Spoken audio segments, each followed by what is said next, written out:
There comes a time when seeking ends, when all the prayers, books, and answers dissolve into one gentle realization that you were never separate from the life you were trying to reach. This is that moment, the moment when I am stops being an idea and becomes a living presence. Joel S. Goldsmith called it the infinite invisible, not a power to use, but a presence to be. He said, "You can't take God into the marketplace. You go, and God goes as you." Close your eyes for a moment. Feel the heartbeat quietly repeating inside you. That pulse is not personal, it's universal. It is the same rhythm that moved through Christ, through Buddha, through every soul that ever awakened. It is moving through you now. When you realize this, striving fades. You stop fighting to survive and start allowing life to breathe itself. A businessman once asked Goldsmith, "How do I bring God into my work?" Goldsmith smiled and said, "You don't.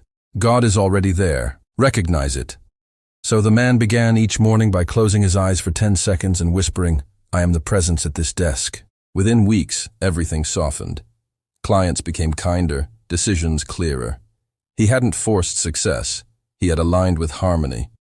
That's what happens when presence takes the wheel. Presence doesn't shout.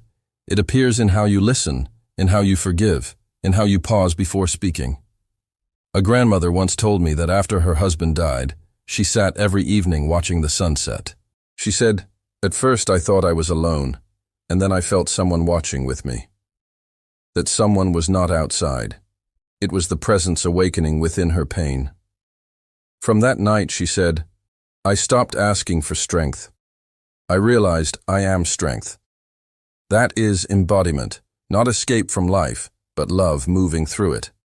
Goldsmith said, "We don't live two lives, a spiritual one and a human one. We live one life, God expressing as man." You aren't supposed to hide from the world. You are meant to bring presence into it, into traffic, arguments, decisions, laughter. The divine isn't found by leaving life. It's revealed by living it awake. Think of a musician tuning before a concert. If one string is off, the whole melody bends. You are that instrument. Each moment you stop and listen within, you tune yourself to the infinite note. Then even ordinary actions, washing dishes, caring for family, answering messages, become music. A nurse once came to Goldsmith exhausted. She said, "I can't face another day of suffering."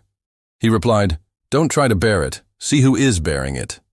She went back to work and whispered before every patient, "I am not the healer. God is." Weeks later she wrote, "The same ward feels lighter. Patients smile more. I see light in faces I used to pity." Nothing outside had changed. The presence had entered her seeing. That is how the world heals, not through outer miracles, but inner alignment. Every time you respond from awareness instead of reaction, you become the quiet cure the world needs. Presence asks for one thing, remembrance. Throughout your day, pause. Not long, just enough for a breath. Feel the life behind the moment. That pause is God breathing through time. Try it now.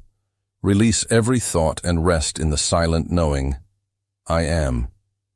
That single awareness is enough. Goldsmith said, "The Christ is the light that appears as you when you are still." When you stop pushing, you notice intelligence arranging everything, phone calls, timing, encounters, with perfect rhythm. That's not coincidence, it's coherence. The same law that spins galaxies turns the pages of your day. You begin to move slower, you speak softer, you love deeper. Because the presence has become the one living your life. A man once told me Goldsmith saved his marriage without ever meeting him. He had blamed his wife for years. One night he heard Goldsmith say, "You cannot heal another while holding them apart in thought." He stopped, tears falling, and whispered, "I am the love I was waiting for." 6 months later, harmony returned.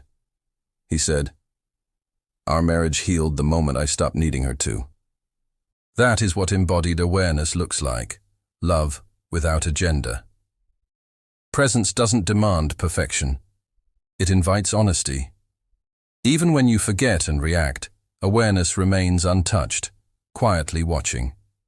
That watcher is the presence itself. You can't lose it. You can only overlook it. Goldsmith never preached guilt. He taught remembrance. You are not becoming divine, he said. You are remembering divinity.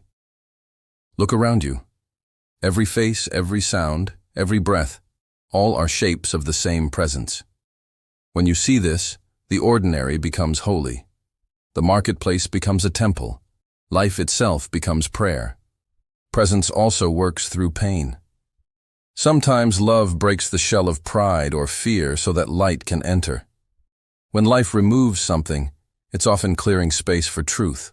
A man who lost everything once told me, I heard a voice say, "You've only lost what you are not." That moment, I found peace. He rebuilt, not just his home, but his heart. He said, I didn't find God in success. I found Him in surrender. That is presence using loss as doorway. When you live as presence, gratitude becomes your language. Not forced thanks, but quiet awe. Thank you for the breath, the sky, the lesson, even the pain. You stop asking, why me, and start whispering thank you. Goldsmith said, gratitude is not for things received, but for life revealed. Presence is not something you practice. It's what remains when pretending stops. You are not your story. You are not your achievements. You are the life aware of both. That awareness cannot be wounded, cannot age, cannot end. When you live from that awareness, time slows. Days feel lighter. Even challenges become choreography instead of chaos. You no longer try to make life spiritual. You realize it already is. Goldsmith often ended in silence. He would look out and say only, rest in the word I am. That is how we will end here. So pause. Breathe. Let the silence settle over you like warm light. No asking, no striving, just being. The same presence that guided Goldsmith breathes through you now. It has never left. When you walk after this, let each step say, I am.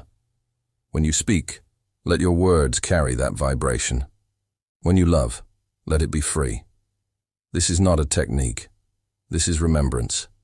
You are not learning how to live spiritually. You are remembering how spirit lives as you. So breathe again. Feel the rhythm in your chest, the hum of eternity inside flesh. That is life aware of itself. Be that quietly, gently, everywhere. And when you forget, smile, because presence never forgets you. Be still and know, I am the living presence.